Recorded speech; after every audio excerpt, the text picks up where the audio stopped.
اب آپ کا سبق دیا ہوا ہے اصغری نے لڑکیوں کا مکتب بٹھایا۔ مصنف اس کے ہیں ڈپٹی نذیر احمد۔ جس طرح سے نام سے ظاہر ہو رہا ہے کہ یہ ایک کہانی کی صورت میں ہے۔ اس کہانی میں لڑکیوں کے بارے میں بتایا گیا ہے کہ اگر لڑکیوں کی تربیت بہتر انداز سے کی جائے تو وہ ایک بہتر گھرانے کو تشکیل دیتی ہیں۔ کسی نے کیا خوب کہا ہے کہ تم مجھے ایک بہتر ماں دو، میں تمہیں ایک بہترین قوم دوں گا۔ اس بات کو مد نظر رکھتے ہوئے ڈپٹی نذیر احمد نے بہت ہی اچھے انداز میں یہ ناول لکھا ہے۔ میرات العروس اس کا نام ہے، اور میرات العروس سے ایک اقتباس یہ سبق کی صورت میں آپ کے نصاب میں شامل ہے۔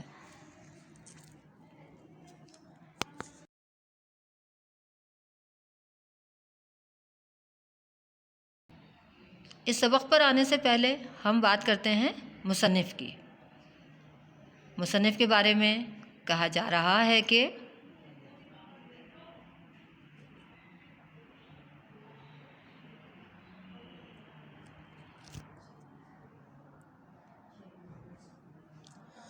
ڈپٹی نذیر احمد نے اردو ناول نگاری میں ایک نئے طرز کی بنیاد رکھی۔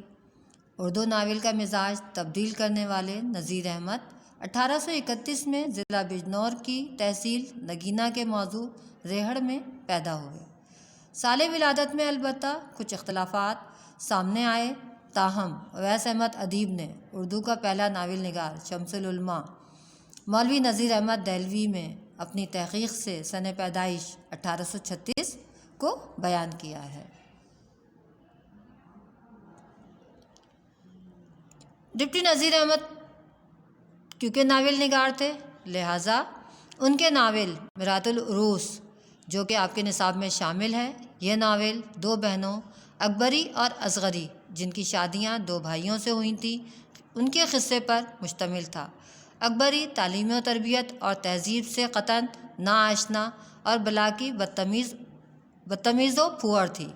اس کی سسرال میں کسی سے نہ بنی، جبکہ چھوٹی بہن اصغری نے اس کے برعکس طبیعت پائی تھی۔ وہ انتہا درجے کی سلیقہ مند اور سمجھدار تھی۔ سسرال کیا گئی، اس کی کایا ہی پلٹ دی اور ہر کوئی اصغری کے گن گانے لگا۔ میرات العروس کی مقبولیت کا یہ عالم ہو گیا تھا کہ اسے جہیز میں دیا جانے لگا، یعنی لوگ یہ سمجھتے تھے کہ ہم اپنی بیٹیوں کو اس کتاب کو اگر دیں گے تو وہ اگلے گھر میں جا کر ایک اعلیٰ مقام حاصل کر سکیں گی۔ یعنی یہ کتاب میرات العروس بچیوں کی تربیت میں بہت اہم مقام حاصل کرنے لگا۔ ڈپٹی نذیر احمد کی تحریر کے بارے میں بات کر لیتے ہیں۔ حقیقت نگاری مولوی نذیر احمد کے ناولوں کے سب سے اہم خصوصیت ہے۔ نذیر احمد کے ناولوں میں حقیقی زندگی کی مرقع نظر آتے ہیں اور اصلی دنیا کے انسان سانس لیتے محسوس ہوتے ہیں۔ یعنی ڈپٹی نذیر احمد کی تحریر حقیقت سے قریب تر ہوتی ہے۔ جب ہم اسے پڑھ رہے تھے تو بالکل ایسا محسوس ہو رہا ہے جیسے کہ یہ ہمارے آس پاس کا ہی قصہ ہو۔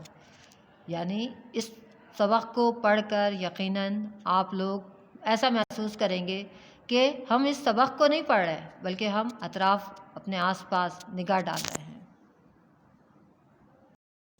عزیز طلباء و طالبات، سبق آپ کا دیا ہوا ہے اصغری نے لڑکیوں کا مکتب بٹھایا۔ اس سبق کے مصنف ہیں ڈپٹی نذیر احمد۔ ڈپٹی نذیر احمد جن کو اردو کا پہلا ناول نگار کہا جاتا ہے۔ اب ان کا یہ سبق میرات العروس سے ماخوذ ہے، جس میں دو لڑکیوں کی، دو بہنوں کی کہانی بیان کی گئی ہے، اصغری اور اکبری۔ اکبری جو ہے وہ تھوڑی سی بد سلیقہ ہے، لیکن اس کے مقابلے میں اصغری جو ہے وہ سلیقہ مند خاتون ہے۔ آئیے دیکھتے ہیں اس سبق میں وہ کیا بیان کر رہے ہیں۔ حکیم صاحب کے چھوٹے بھائی فتح اللہ خان بہت مدت تک والی اندور جگہ کا نام ہے، مختار کل رہے۔ مختار کل ایک عہدے کا نام ہے۔ ہزاروں روپے کی املاک شہر میں خرید کر لی تھی۔ ہزاروں روپے کی املاک یعنی جائیداد خریدی ہوئی تھی، اور پھر بڑے یعنی شان و شوکت سے رہتے تھے۔ بہت سارے ان کے گھر میں جو ہیں نوکر چاکر موجود تھے، سواری کے لیے بہت ساری چیزیں موجود تھیں۔ فتح اللہ خان کی دو بیٹیاں تھیں، جمال آرا اور حسن آرا۔ جمال آرا جو تھیں وہ شادی ہو چکی تھی ان کی، اسود اسفن یار خان کے بیٹے سے۔ حسن آرا کی جو ہے وہ بات پکی ہو گئی تھی یا منگنی ہو گئی تھی نواب ججر سے۔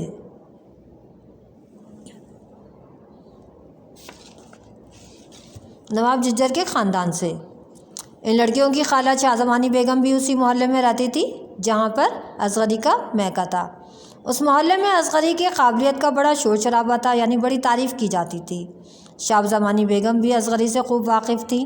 شاہ زمانی بیگم اپنی چھوٹی بہن حسن آرا کی ماں یعنی سلطانہ بیگم سے کے بارے میں کہا جا رہا ہے، سلطانہ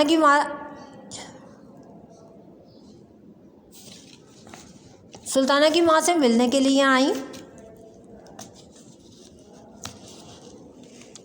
دنیا کے بارے میں بتایا جا رہا ہے کہ دنیا میں جتنے بھی لوگ موجود ہیں کوئی شخص ایسا نہیں ہے کہ جس کی زندگی میں ذرا سا بھی غم نہ ہو، یعنی اگر انسان کی زندگی میں اللہ تعالیٰ صرف خوشیاں ہی خوشیاں بھر دیتے تو وہ بھولے سے بھی نعوذ باللہ اللہ تعالیٰ کو یاد نہیں کرتا۔ لہٰذا کہیں نہ کہیں تھوڑی بہت کسر چھوڑی جا رہی ہے جس کی وجہ سے انسان جو ہے وہ اللہ تعالیٰ کی طرف متوجہ ہو جاتا ہے۔ اسی طرح سلطانہ کو دنیا کے تمام عیش و عشرت یعنی دنیاوی جتنی بھی سہولیات تھیں سب کچھ میسر تھیں، لیکن وہ اپنی بیٹی حسن آرا کی وجہ سے بہت پریشان رہتی تھی۔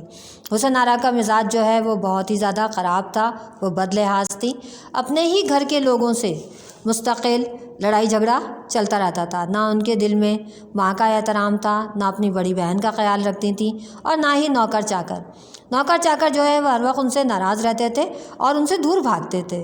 حسن آرا سارے گھر کو اپنے سر پر ہر وقت شور شرابہ کرتی رہتی تھی، سارے گھر میں ہنگامہ ہوتا رہتا تھا۔ شاہ زمانی بیگم کے آنے سے چاہیے تھا کہ حسن آرا تھوڑی دیر کے لیے خاموش ہو کر بیٹھ جاتی، لیکن جیسے ہی شاہ زمانی بیگم پالکی سے اتر کر اندر آئی ہیں 2-3 لوگ جو ہیں ان کے پاس حسن آرا کی شکایت لے کر پہنچ گئے۔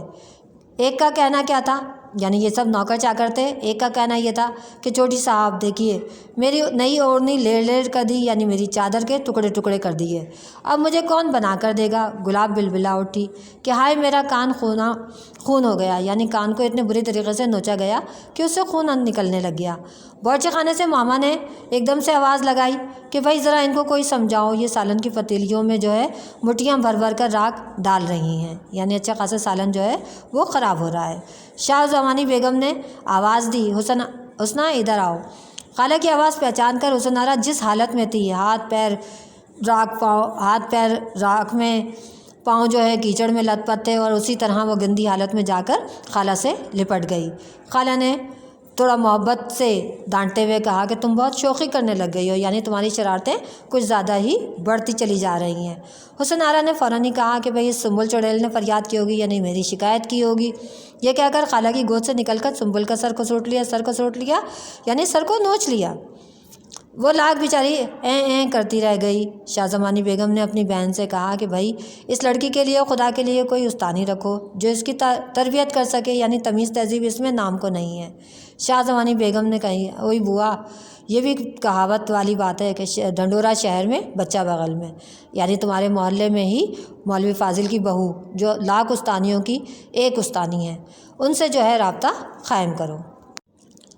سلطانہ بیگم نے کہا کہ چلو ٹھیک ہے، میں پتہ کرواتی ہوں۔ اسی وقت اپنے گھر سے انہوں نے مانی جی کو بھیجا۔ مانی جی جو ہیں اصغری کے گھر گئیں، وہاں ان کی ساس سے بات چیت کی۔ ساس نے کہا کہ وہ عصر کی نماز پڑھ کر نیچے آتی ہیں اور مغرب اور عشاء کی نمازیں دونوں نیچے پڑھا کرتی ہیں، لہذا جیسے ہی وہ آئیں گی میں آپ کی بات کروا دوں گی۔